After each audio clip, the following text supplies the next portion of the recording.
Dear friends, welcome back to my channel. আজি আগবঢ়াব লৈছোঁ কচুৰ দুখন ৰেচিপি আৰু এই দুখন ৰেচিপি মই শিকিছোঁ মোৰ brother in law V Srinivas ৰাওৰ পৰা। তেওঁ হয় আন্ধ্ৰাৰ আৰু বিৰাটেই বঢ়িয়া কচুৰ পুলচু বনায় আৰু ভাবিলোঁ তেখেতৰে দুইটা ৰেচিপি শ্বেয়াৰ কৰোঁ। এটা হ'ল কচুৰ পুলচু যিটো তেতেলী দি বনায় আৰু ছেকেণ্ডটো হ'ল এটা চটপটা খাবলৈ এটা কচু ফ্ৰাই। বিৰাট মজা হয় খাবলৈ। বলক আগবাঢ়ো ৰেচিপিকেইটালৈ।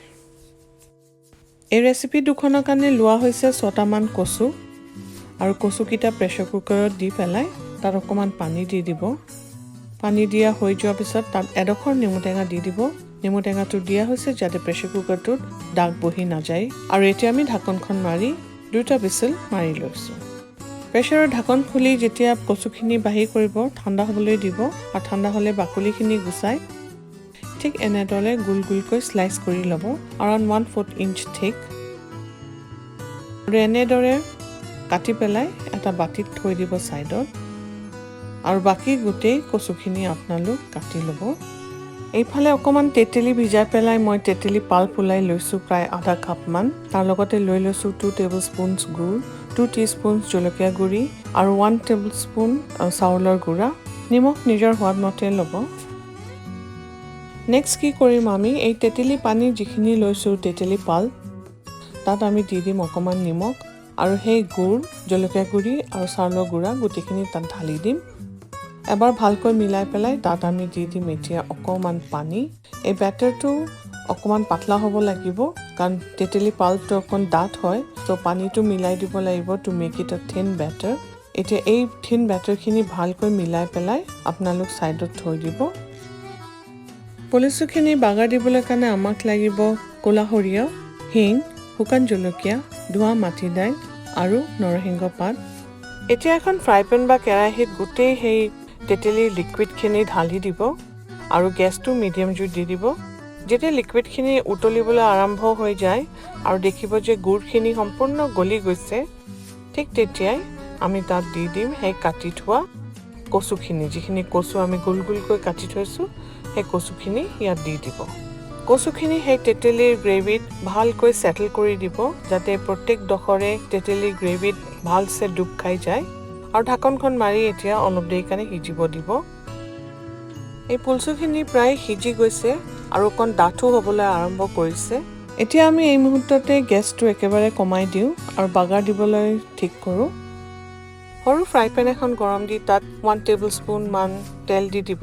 ৰিফাইন অইল ইউজ কৰিব ইয়াত, মিঠাতেল দিলে ভাল নালাগিব। আৰু তেলখিনি গৰম হওঁতেই তাত দি দিব গোটেই বাগাৰৰ ইনগ্ৰিডিয়েণ্টছখিনি। সেয়া হ'ল ক'লা সৰিয়হ, হিং, শুকান জলকীয়া আৰু ধোৱা মাটি দাইল। আৰু যদি ধোৱা মাটি দাইল নাই তেতিয়াহ'লে কেইটামান বুটৰ দাইল বা চানা দাইল দি দিব পাৰে। আৰু তাৰপিছত যেতিয়া সৰিয়হখিনি ফুটিব ধৰিব তেতিয়া তাত দি দিব সেই নৰসিংহ পাতখিনি। যেতিয়া এই গোটেই ইনগ্ৰিডিয়েণ্টছখিনি অলপ ক্ৰাঞ্চি হৈ যায় আৰু ইমান যে ধুনীয়া স্মেল এটা ওলাইছে এতিয়া এই গোটেইখিনি উঠাই পেলাই এতিয়া পুলচুৰ ওপৰত দি দিব। একেবাৰে সহজ ৰেচিপি উইথ লেছ ইনগ্ৰিডিয়েণ্টছ আৰু টেষ্টটো বিৰাট সোৱাদ হয় খাবলৈ। অকণমান টেঙা মিঠা জ্বলা আপোনালোক নিশ্চয় বনাই চাব। এতিয়া আগবাঢ়িছোঁ ছেকেণ্ড ৰেচিপিটোলৈ। ইয়াতো সেই কচুখিনি অকণ দীঘলীয়াকৈ কাটি তাৰপিছত কিউবছত কাটিব যেনেকৈ দেখুওৱা হৈছে। কিউবছ কৰি কটা হৈ গ'লে এটা বাটিত ঢালি ল'ব। তাত দি দিব অকণমান নিমখ আৰু আন্দাজমতে অকণমান হালধি আৰু নিমখখিনি গোটেই কচুখিনিৰ লগত খুব ভালকৈ মিলাব। শ্বেক কৰি কৰি ভালকৈ মিলাব আৰু এতিয়া আমি এইখিনি ফ্ৰাই কৰিবলৈ আগবাঢ়োঁ। ফ্ৰাই পেন এখনত অকণমান তেল গৰম দি পেলাই এতিয়া এই কচুখিনি গোটেইখিনি ফ্ৰাই কৰিব যেতিয়ালৈকে অকণমান গল্ডেন কালাৰ এটা নাহে। খুব বঢ়িয়া লাগে ৰেচিপিটো খাবলৈ।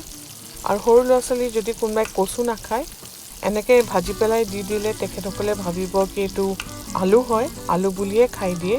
চ' সেই হিচাপত আপোনালোক এই কচুখন বনাব পাৰে। আস্তে আস্তে গল্ডেন হ'বলৈ ধৰিছে আৰু দেখিছে নহয় ৰংটো আহিছে। এই ৰংটো আহোঁতেই এতিয়া আমি কচুখিনি পেপাৰ টাৱেলৰ ওপৰত উঠাই থ'ম। এই প্লেইন ফ্ৰাইড কচু সৰু ল'ৰা ছোৱালীৰ কাৰণে খুব বঢ়িয়া হয় খাবলৈ, কিন্তু আমাক এতিয়া অকণমান জ্বলা চটপটা লাগে। আগবাঢ়ো নেক্সট ষ্টেপটোলৈ। এতিয়া আমি এটা মছলা বনাম এই কচুখিনিত এড কৰিবৰ কাৰণে সো এই মছলাখিনি হ'ল আমাক লাগিব গোটা নহৰু গোটেই বাকলিখন গুচাই নিদিব জাষ্ট ওপৰৰ পাতলা পাতলা বাকলিবিলাক গুচাই দিব আৰু ইয়াত আমি লৈছো প্ৰায় 4-5 ফুটামান নহৰু আৰু এইটো আপোনালোক খুন্দনাটো পিচিব পাৰে আৰু নহলে পটাটো কৰিব পাৰে এই কামটো আৰু খুন্দনাত আমি নহৰুখিনি অকমান থেতালি লওঁ প্ৰথমতে এই বাকলি সৈতে আপোনালোক থেতালিব এই মছলাৰ টেষ্টটো উঠে যদি সেই বাকলি দি আপোনালোক এনেকে থেতালি লয় তাত আমি দি দিম অকমান জলকীয়া গুড়িটো নিজৰ আন্দাজত দিব কিন্তু এই মছলাটো অকমান জ্বলা হলেহে খাই ভাল লাগে আৰু তাৰ লগতে দি দিব অকমান নিমখ এতিয়া নিমখ জলকীয়া গুড়ি আৰু নহৰু তিনিটা বস্তু খুব ভালকৈ থেতালি কৰি মিক্স কৰিব যেতিয়া সম্পূৰ্ণ মিক্স হৈ যায় তেতিয়া উঠাই পেলাই এটা বাটিত থৈ ল'ব এতিয়া যিখিনি কচু যে ভাজি থৈছিল আগতে উঠাই থৈছিলে